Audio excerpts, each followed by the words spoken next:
you 7 times for your sin, and he mentions sword 7 times for your sin, famine 7 times for your sin, pestilence 7 times. He says this 4 times, and each time he mentions the 4 judgments of God, the sword, famine, pestilence, and beast. So 7 and 4. 7 and 4 always together. And any multiple of 10, 100, or 1,000 is a form of the original number to the Jewish mind. Now, you want to get this, aren't you?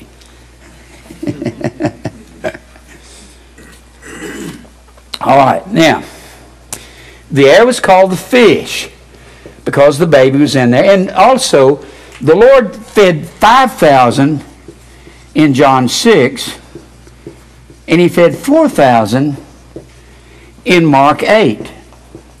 One time I told a guy, I said, when Jesus fed the 4,000, he said, Jesus fed 5,000. I said, yes, he fed 5,000, but he also fed 4. So, but he fed the 5,000. Not going to go into that. When I'm going to this, Mark 8, he fed 4,000 with 7 loaves.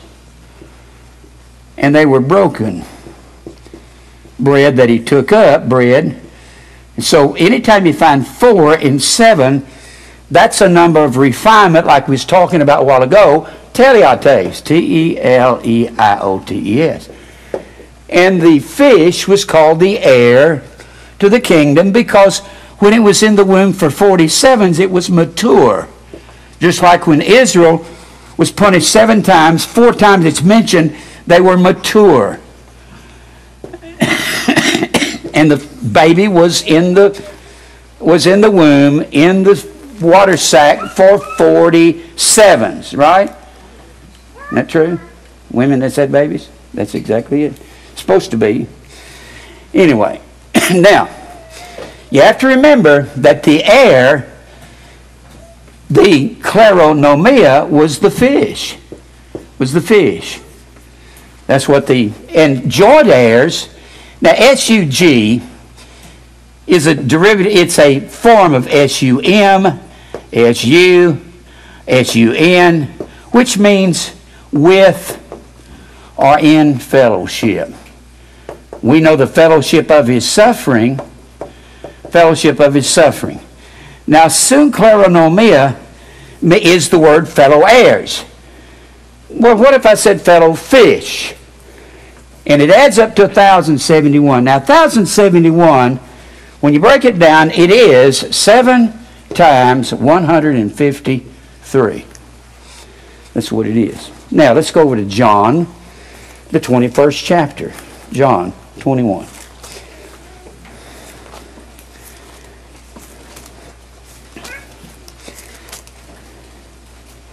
John 21.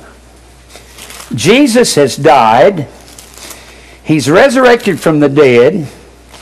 He goes to Galilee and he appears to the apostles. And I'm still in synkleronomoi, the fish. He goes to Galilee and he appears to the apostles. And Matthew gives his account. Mark gives his account. Luke gives his account. But we're looking at is John's account. Now, Jesus appears to him in verse 1. After these things, Jesus showed himself again to the disciples at the Sea of Tiberias, and on this wise showed he himself. There were together Simon Peter and Thomas, called Didymus, and Nathanael of Cana in Galilee, and the sons of Zebedee, and 2 other of his disciples. Simon Peter saith unto them, I'm going fishing. I guess he was kind of real weak, still trying to get over 3 days before denying Christ. I'm going fishing. They said to him, we're going to go with you. They went forth and entered into a ship immediately, and that night they caught nothing. But when the morning was now come, this chapter is a picture of God calling his elect to him. That's what it is. But when the morning was come, Jesus stood on the shore, but the disciples knew not that it was Jesus. Then Jesus saith unto them, Children, have ye any meat? They answered him, No. And he said unto them, Cast the net on the right side of the ship, and ye shall find. And they cast therefore, and now they were not able to draw it for the multitude of fishes. That word draw is the word helko. It's the same word that Jesus used when he said, John 6:44, No man can come to me except my Father which has sent me drag him in. Now, do you think there were fish saying, Oh, wait for me, I got a free will. I want to swim to the net. Woo, oh, I got in. No. It was the amount of fish that Jesus wanted them to catch. And they were not able to draw the net in, so Jesus has to drag in. The word means to drag in. When Jesus said, And if I be lifted up, I'll draw men unto me, the word is drag. It doesn't mean he's going to save every individual. He's going to save men from every nation, tongue, and tribe. Black, red, yellow, white, black, brown men. He's going to save men of all nations. Therefore, that disciple whom Jesus loved. Now, if you'll notice, John always speaks of himself in the third person. Unto him that loved us there in Revelation 1 in 5. Unto him that loved us and washed us from our sins in his own blood. And he would always say, not that we love God, but that he loved us. And you can see that all through John's writings. He says, Therefore, that disciple whom Jesus loved, he felt completely unworthy to be identified, saith unto Peter, It is the Lord. Now when Simon Peter heard that it was the Lord, he girt his fisher's coat unto him, for he was naked, and did cast himself into the sea. And the other disciples came in a little ship, for they were not far from land, but as it were 200 cubits, dragging the net with fishes. And as soon then as they were come to land, they saw a fire of coals there, and fish laid thereon, and bread. Remember, fish was the air, right? And Jesus saith unto them, Bring of the fish which ye have now caught. And Simon Peter went up and drew the net to the land, full of great fishes, and 153. For all there were so many, it was not the net broken. Now remember, 1,071 is the fellow heirs of the fellow fish, and that is 7 times 153. Let's go back to the first of this chapter and see how many people were fishing. Verse 2.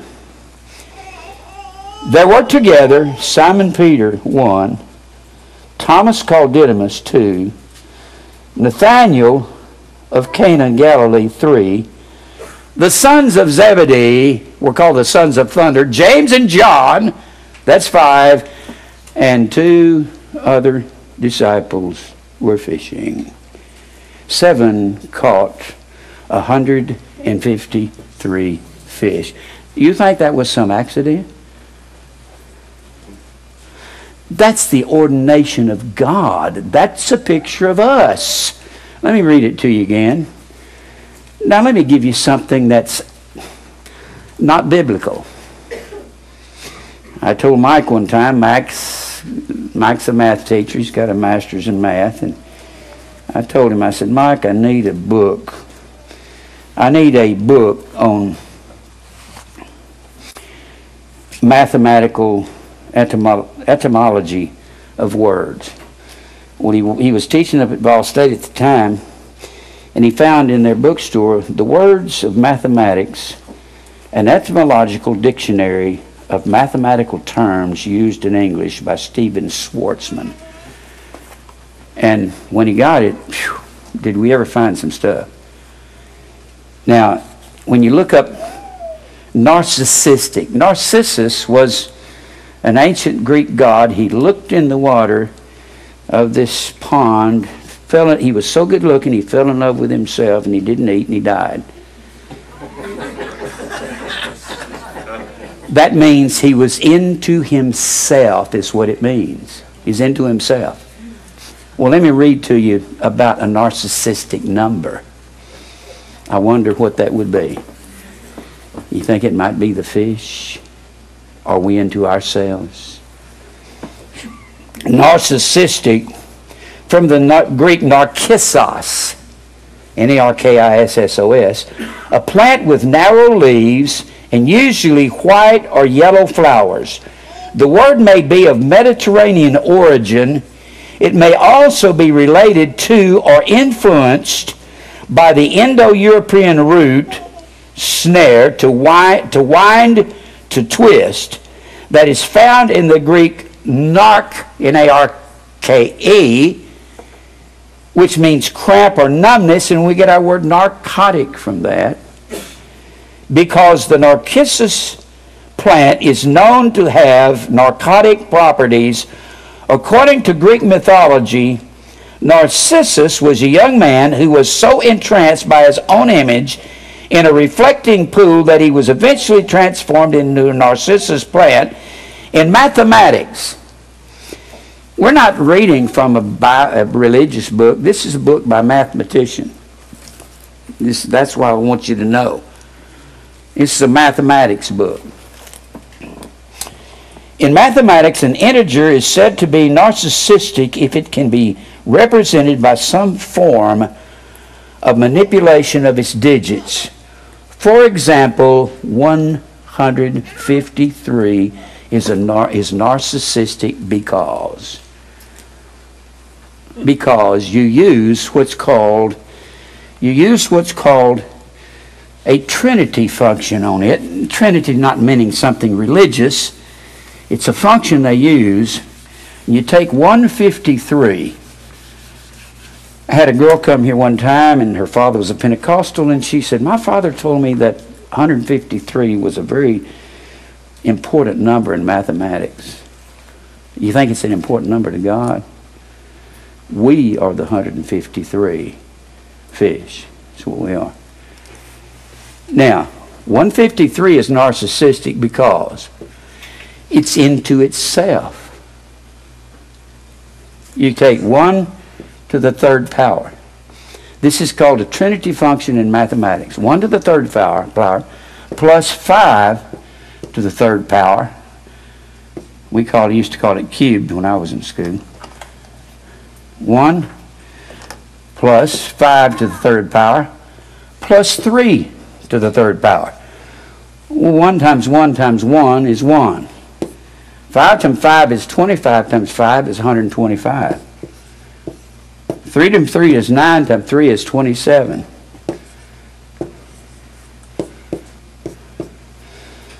1 plus 125 is 126, plus 27 is 153. That's called a narcissistic number.